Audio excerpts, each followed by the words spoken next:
All right, part 6 now. Let's talk about the presentation summary. Let's get the end of this particular part. Make the most of the first few minutes, and we've kind of established that kind of really takes place oftentimes before the class begins. Use a schedule for breaks and be on time. We talked about getting some kind of countdown timer with a PowerPoint. That really makes a big difference. Understand the students' needs and welcome questions and comments. Make them feel part of the program. This is the feedback that you get back from them. This is going to take your presentation again to the next level. Pace yourself. You need to know where am I supposed to be at a given time. And we'll cover that in the PowerPoint section to help you figure, well, how do I mathematically? And we need to make sure the PowerPoint section, how many slides can I cover? How do you know what you're going to do? We'll get that covered. Use evaluations to learn and to communicate with your audience. Okay, that's the end of part 6. Now we're going to talk about the entire program. We're going to do a quick little summary here. As we've talked about many times, there's a beginning, there's a middle, and there's an end. The beginning was the introduction to every single part. Then there was a middle, then there was a summary. Now we're doing the end of the program. Part 1, the relationship. You're transferring knowledge to change lives.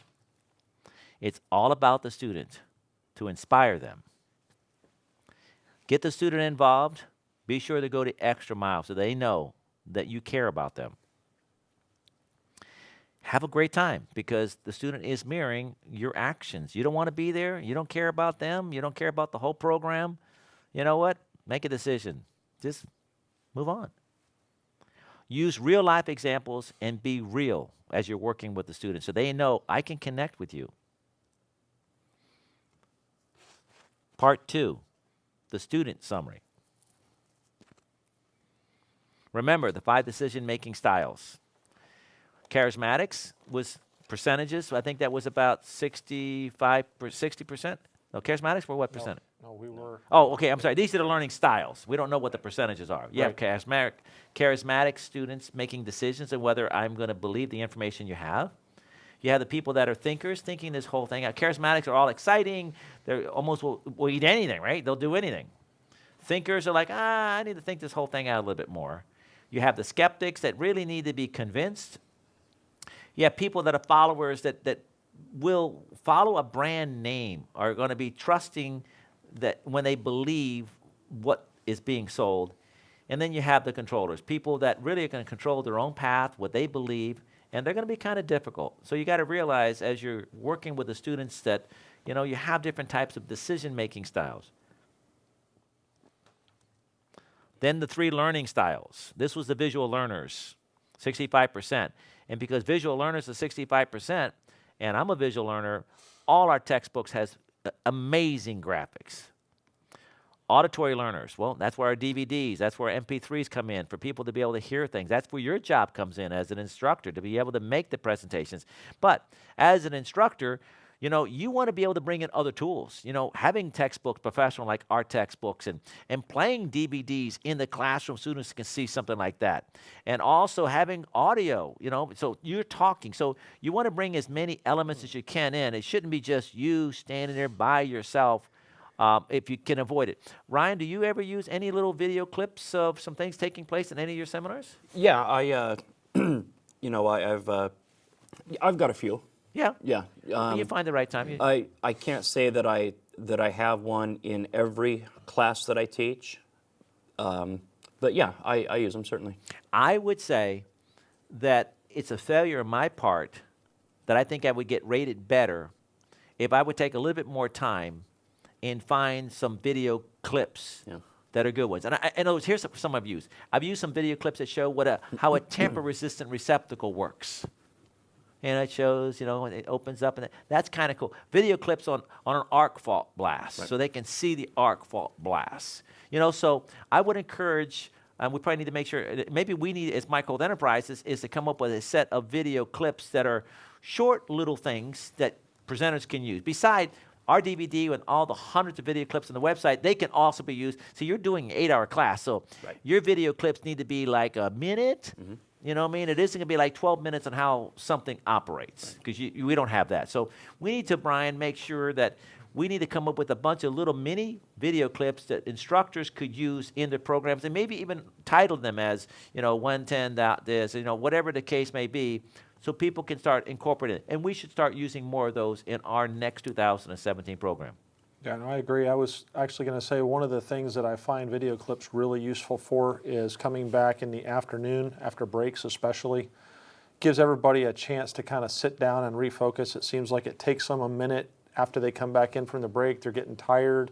But if you've got that video clip running maybe a minute before you start, and it's a 1 or 2 minute cool thing, everybody's back in and it draws them right back in, and then you're just ready to start. Well, we'll talk about PowerPoint, but you can easily create a PowerPoint countdown timer to incorporate the video clip in the last 3 minutes. Right. And you know the time of the video clip, and then you incorporate that within your program, and it's like, that is a cool video clip. You know what I mean? So these are things that we're looking to do. Bring it together. Okay, auditory learners, hearing, 30%. Then you have your tactile or your kinesthetic learners, and it's a small percentage. And it kind of works for us because we can't, as most presenters, we don't give people much hands-on experience. I mean, we don't have a whole lot. Apprenticeship training programs, of course, will be able to give them the skills. This is the education. You need to have the practice. It's like you're a trainer, you're an instructor. You listen to this, and you never teach a class. Well, how good are you going to be when you teach your first class? Because you have no practice, right? You need to do what? Teach a class and a class and a class and a class. Get the survey, watch it, get reviews, keep it going inside it. So you have to, in order to get to master it, you're going to have the skill. All right, let's continue on. Part 3, the instructor. Key elements of a great instructor include credibility, honesty, hold yourself up all the time. Common ground. You're there. We're like we talked about it. Disrupt the student. I don't want you there, and you don't want to be here. Man, I mean, that's a beautiful thing, right? We're both in agreement, so that's not a problem. We just got to figure out how we're going to make this thing move from this point on here. Valuable information. That we have the information that we want to give it to them. We have the information. Our job is to make sure we communicate it to that student. Understanding the emotion. People are emotional. People have feelings. And we got to realize that we got to be careful as the instructor to make sure we recognize the emotions and that we don't dismiss it. Ryan? One of the things I was going to bring up, and I kind of forgot to, is I would really recommend to any instructor to take a personality test. Yeah. I don't think I brought that up in the other DVD or yesterday. And you'll be surprised. You'll really learn a lot about yourself, and you'll understand, for example, how to deal with emotion. My personality type is, I like facts, and mine should have just said, you are the worst kind of personality if you want to be a mean person. That's you. So I have to remember that, and I have to remember that I'm not that good at reading emotion and dealing with that. So it's something that I always have to keep in mind.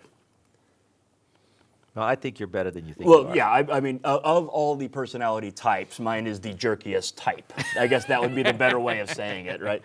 Well, you know what that is, though? That has to do with maturity. You're still young. Right. You're still growing. You know what I mean? And you're still evolving. And I think you're going to look back in 15, 20 years from now, and you're going to say, wow. Because like I mentioned to you, and I mentioned to class, when I was about your age, I was really a very nice person. Right. Really a not very nice person. I was really not proud of myself. And unfortunately, that was actually recorded. Yeah. And there's people who have videotapes of that. Hey, I got your videotapes in the 80s. I'm like, Oh, really? So, yeah. So you don't have, you don't have. Part 3, the instructor, continuing on. Command by your presence and poise. You come in dressed, you come in ready, you're excited. That's your job. Preparation is the key to success. You are ready to go. There's no question about it. Teach what they need to know. Don't get into all kinds of fancy stuff. Keep it simple. Make learning fun. Let people have a great time. They're leaving there smiling, just shaking their head. This guy's crazy. Give it everything you have. And when you do that, you get done with the end of the class, and you are totally just wasted. You don't want to know. You go to a restaurant, listen, I don't want to see a menu. I don't care. Give me oatmeal. You know what I mean? Just give me steak. It doesn't really matter. I just can't think. I'm exhausted. Part 4, the presentation skills. Not the presentation, but the skills of a presentation. Eye contact enhances your presentation. We talked about the importance. Using humor carefully, being careful. Move around the class, don't stay stuck, don't sit down, but move around with the purpose. If you can, it'd be great if you can remember people's names. That would be in very, very small venues that you can do that. Use participation to gauge your students. You want to make sure in your presentation skills that you figure out how you can get them engaged so that you can understand whether they're involved or not. Be politically correct. I know that some of us really don't want to be politically correct. We just want to be able to be ourselves and be honest with ourselves and honest with everybody else. But you know what? Look at the Democrats and Republicans. We know it's a 50-50 split, right? So no matter what side you are, if you say something, for a fact, you're going to upset 50% of the people. So, we've already established right now. If you have men and you have women, okay, right there, for a fact, a guy's going to say something stupid. That's not even a question. It's just a done deal. A guy's going to say something stupid because you're not thinking. No, you need to be, you're a leader. Once you're a leader, you have to be what? Listen, we don't get involved in anything else like that. You know what? What does it have to do with the class? We're teaching the technical thing. Why are we getting involved in anything else like that? Nothing with that at all. Let's just talk about it, what we're talking about. Don't get involved in personal opinions. Use the 75-15 rule, and that was what? 75 minutes of lecture, then a 15-minute break, so that we can keep the pace. And at 75 minutes, you have what? 75 minutes in the first section. How many 75 minutes do we have? What, 2 in the morning and 2 in the afternoon? Mm-hmm. That means I have to take my program for a one-day program. That means I got 4 parts.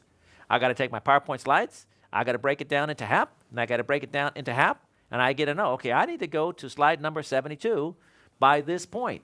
So I can't have some extraneous thing that I'm going to go take off over there and get this other question over there. I'm saying, I'm sorry, I can't do it right now. Get with me at break time. I got to stick with the program.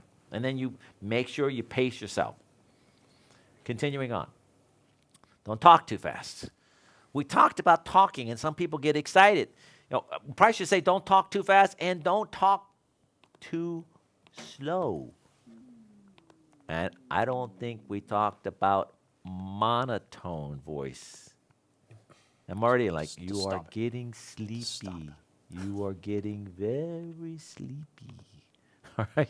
So, but you got to be aware. And I'm aware that I talk too fast. And I tell people, guys, slow me down. Tell me to slow down. Change the voice to express yourself. High pitch, lower pitch, excitement, speed up, slow down. Kind of add some energy in there. Part 5, the classroom setting. This is physical stuff. Capture the imagination before the students even start, before they even walk in the door, like, hey, what's going on here? Got a pile of books over there. You got this over here. You got some things here, I love this place. Man, this is kind of cool, Next one, use the most professional facility you can. Room temperature can affect the attention span. Too hot, too cold, people distracted. Set up the room in a classroom style with tables. You don't want to be sitting in a theater style where you have, I need a room for 80 people. Not a problem. You get there and you're like, oh my gosh. It's a room for 8,000. It's an 80 people for 8,000, or it's an 80 people for 20 people, and they put 80 chairs. Right. No tables. Right. And you're like, I have to tell you a story about the room setup. I'm in Texas somewhere, and it's supposed to be 40 people. They found out they had 85 people registered for a room of 40. Ugh. And I got there, and they're putting in 80 chairs in a room that only fits 40 people. Right. And I'm like, okay, this is not happening. We need to get a room for 80 people, 2 people per table, the whole thing like that. Okay, I would compromise to how many people per table if I had to. What would I go down to? 3. Mm-hmm. And what else can you do? And that is, these electricians are big boys, you know what I mean? And I was enraged. I did everything I possibly could. I was going crazy. They could not get me the room. They set it up for 85 people, and I'm apologizing to everybody, and I'm thinking this is a disaster because you have like 5 people per table. Right. And there's no way, there is no room, and the tables are what? Add an extra table in the back, right? And that does what? It compresses everybody. This was, how does that, how am I feeling when I start my introduction to my class? Right. I'm already sweating. I'm already just upset. Total different dynamic than I expected. Was an unbelievable class. Something happened when everybody was that close. So I just want you to know that we have this fear of something that we're thinking the best thing is all the separation. But it brought this class together in a way that it would never have brought the class together. People were close to each other. You can talk to each other. You can lean back. I mean, it's a little uncomfortable, right? But the emotion of the class was amazing. So there's a positive. Now, there's no way you can have an 8,000, like we talked about. I've done an auditorium with maybe 1,000 people, and I had like 80 people in the room, and there's 1,000 people auditorium. There's no way that could be fun. Okay, so continuing on. Classroom style. Part 5. Use the most professional facility you can use. Select the correct audiovisual equipment for the venue. Proper size. Tools. Be prepared for equipment failures.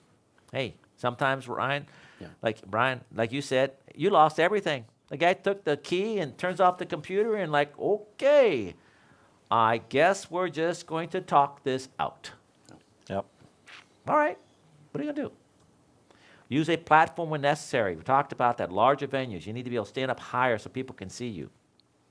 Make them comfortable with water, coffee, etc. Part 6, the presentation, we just covered that, so this is going to be a real short summary.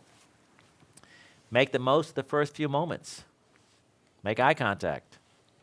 Make friends. But all this could be done before the actual presentation begins. This is the first hour that you're there, after you set your equipment up. Use a schedule for breaks and be on time. Have a beginning and a middle and an end to your program, an absolute plan. Understand the students' need and welcome questions and comments. Pace yourself. We got to get the timing. We'll cover that in our PowerPoint presentation part. And use the evaluations to communicate with your audience. Now, that's the official finish of the first 6 units. Guys, any final comments on this that you want to say before we get into PowerPoint? Well, it's just like anything else. You want to get better at it, then you got to do it. You're not going to become a better instructor by watching this video 1,000 times if you don't teach, right? So be like, understand that it's never going to be perfect. You're never going to teach the perfect class. Sometimes you get home and you feel fantastic and you just crushed it, but there's still something that you could have done better. So be mindful of that, and when something does go wrong, don't let it completely destroy you.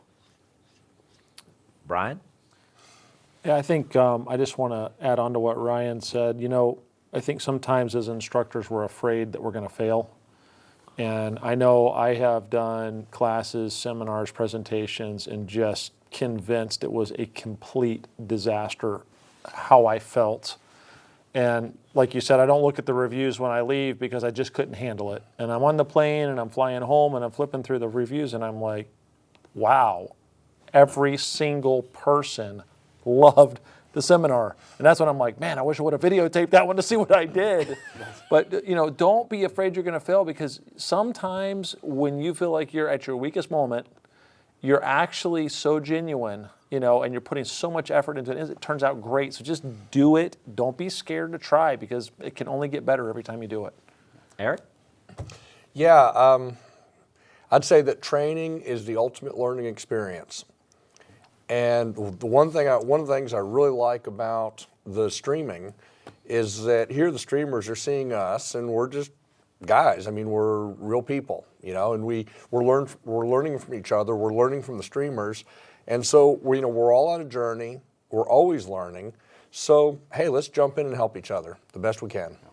And my final comment is a couple things. One, make sure that you have a purpose in why you're even teaching, right? that you know why you're doing this. And if you're doing it, well, I'm just doing it for the money, or I'm just doing it for an extra job, okay, be honest with yourself, because you don't have the passion to make a difference. You don't have a passion in passing on knowledge to somebody else. I would hope to be a great instructor, you have the passion to make a difference. Number two, for me, the most important thing is the survey, the evaluation, getting the feedback. It's going to hurt. And then the next time you do the program, have a plan. And then you just keep building, because you have the knowledge on how to be a great instructor. We give you a lot of information, but you need to go out there and practice it, and you need to go back and watch this DVD. You need to read the textbook. We're going to put together a workbook. That'll be something we're going to work on, and maybe, of course, you'll be getting it at some point. And then you can start grading yourself once a year. And let me kind of go back and grade myself and become better. Well, I want to thank you for watching this program, and God bless.